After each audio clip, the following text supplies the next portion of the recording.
Muy buenas compañeros, perdón, muy buenas compañeros y compañeras. En otro vídeo, continuando la insuficiencia cardíaca. En esta ocasión dejamos la fisiopatología a un lado y empezamos con diagnóstico, y queremos dejar plantear la estrategia que vamos a seguir a la hora de hacer un tratamiento, ¿no? Voy a ponerme el puntero láser para ir indicando las siguientes o las distintas cuestiones que vamos a ir viendo.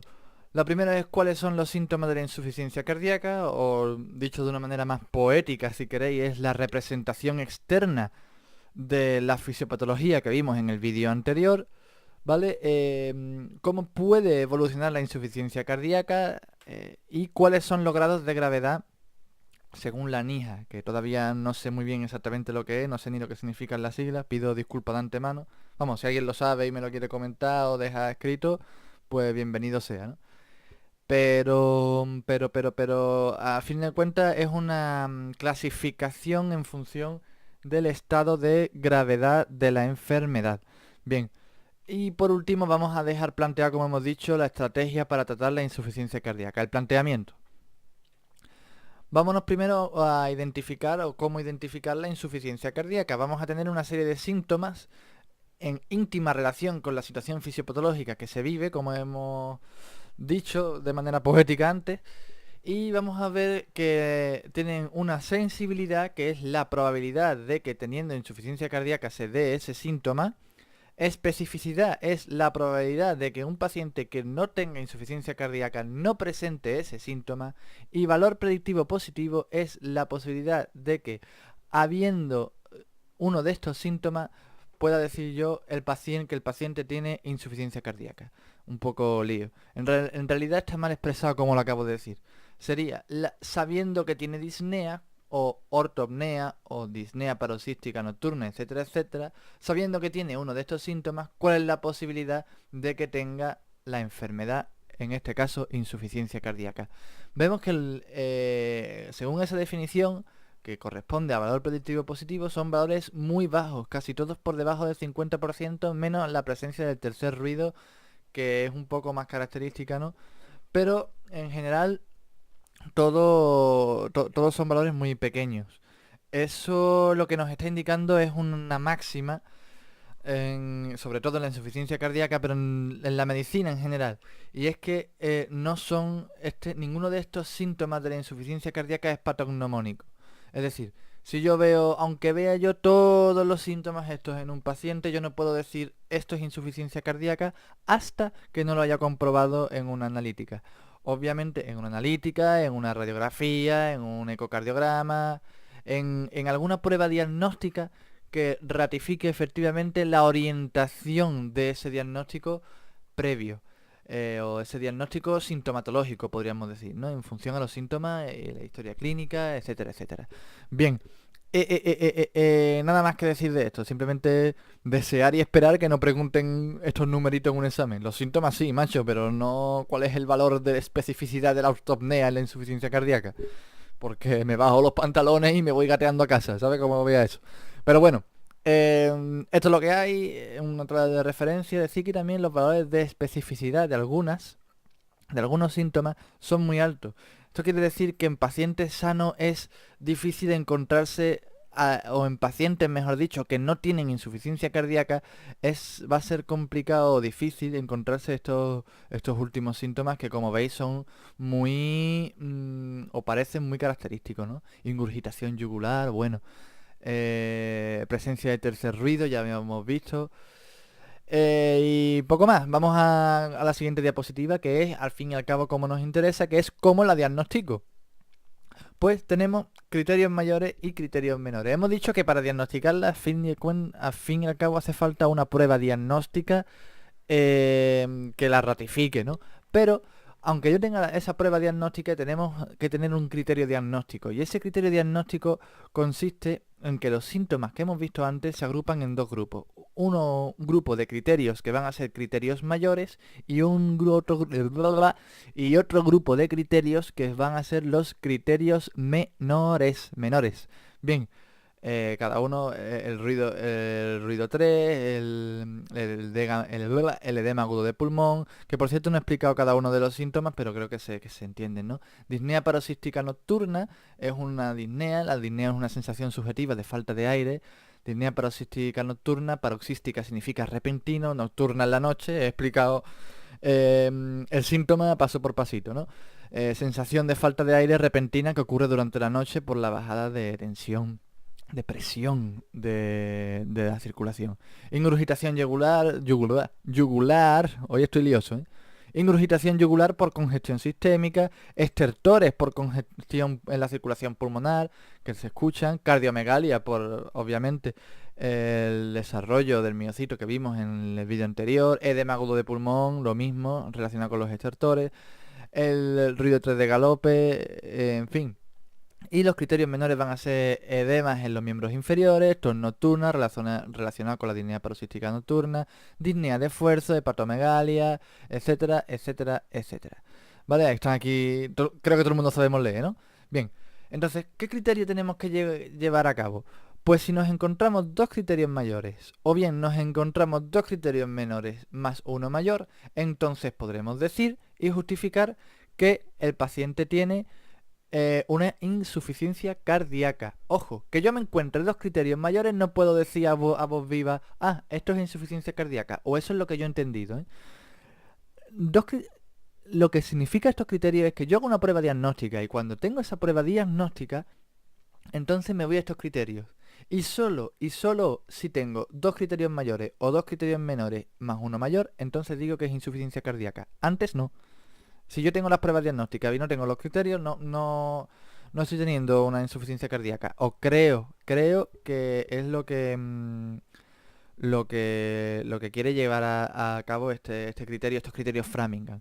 A lo mejor me estoy equivocando, no sé si es de otra manera, corregiré en en vídeos posteriores, perdón, o si me lo dejáis puesto, pues mejor que mejor. Pero en principio eso. Los criterios, dos criterios mayores, siempre y cuando tenga una prueba diagnóstica, porque no van a ser, como hemos dicho, patognomónicos. Ninguno es patognomónico hasta que no tenga la prueba diagnóstica. Y la prueba diagnóstica no vale, no vale tampoco de nada si no tengo los criterios mayores. Normalmente tienen que coincidir, vamos, si es insuficiencia cardíaca coinciden 100% seguro, si no, no. ¿Vale? Vamos a ver cómo evoluciona. Tenemos a un individuo normal en un primer momento, obviamente es un individuo normal o sano, mejor dicho, normales somos todos, ¿no? Bueno, casi todos. Es broma, ¿eh? Disfunción ventricular asintomática. No hay síntomas, pero la función del ventrículo ya empieza a estar alterada. Se ponían en marcha, como vimos en el vídeo anterior, se ponían en marcha los mecanismos compensadores y entonces entrábamos en una insuficiencia cardíaca compensada. Pero esto no significa que, insuficiencia cardíaca y al cuerpo le da igual, no. Ahí empezamos a notar ya una baja tolerancia al esfuerzo y tenemos luego, el siguiente fase es que los mecanismos... he mezclado los artículos de la lengua castellana. La siguiente fase es que los mecanismos de compensación fallan. Y cuando fallan tenemos una insuficiencia cardíaca descompensada. Intolerancia total al esfuerzo.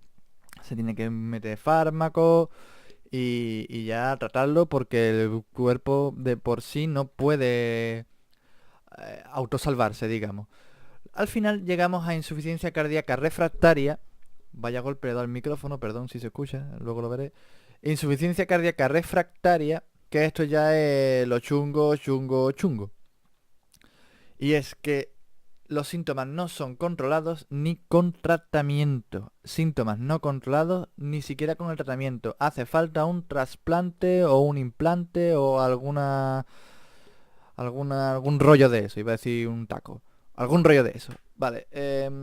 Y tenemos aquí los grados de la NIJA. El grado 1, no hay síntomas con actividad normal. El grado 2, síntomas con actividad moderada. Es decir, me salgo un poco de mi vida diaria, hago un pelín más de esfuerzo y ya noto síntomas. El grado 3, síntomas con poco que me mueva. Y grado 4 es síntomas en estado de reposo. Generalmente, grado 4 es para trasplantes o en caso de que no se consiga revertir, mediante farmacología, medicamentos y eso. Bien, como veis hay una relativa correlación entre los grados y la evolución de la enfermedad. ¿Ok? Creo que se entiende, es de cajón. Simplemente echarse para atrás, veis el cuadrito con los escalones y ya está, ¿no? Y por último vamos a dejar planteado, como hemos dicho, los objetivos, que van a ser parar los síntomas, parar el daño miocárdico y reducir la mortalidad. Y la estrategia a seguir. La estrategia a seguir va a ser la siguiente, perdón.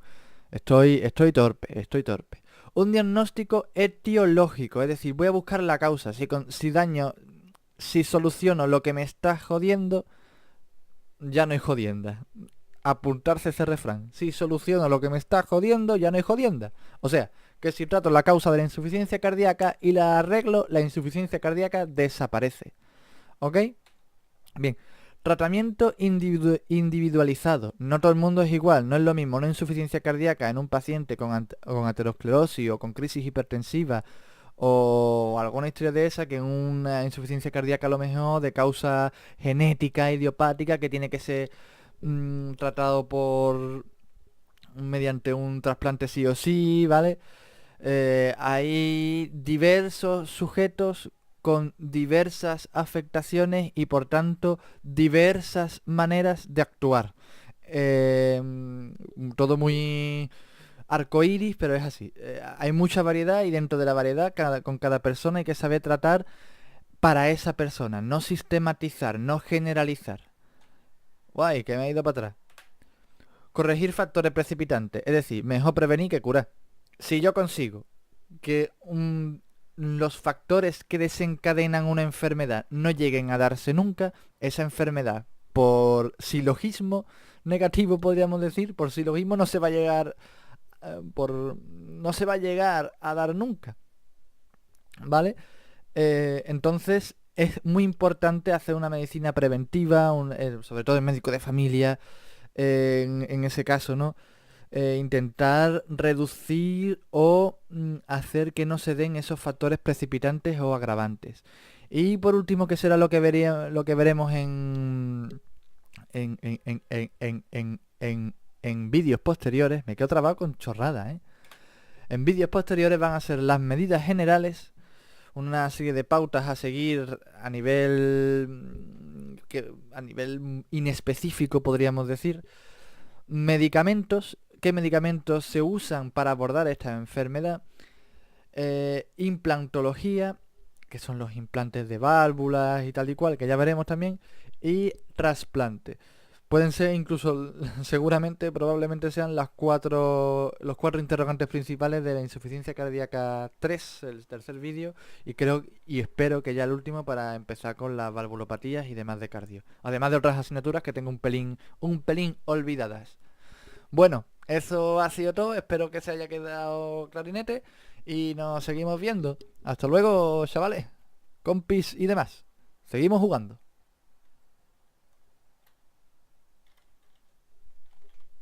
No consigo parar el vídeo. No consigo parar el vídeo.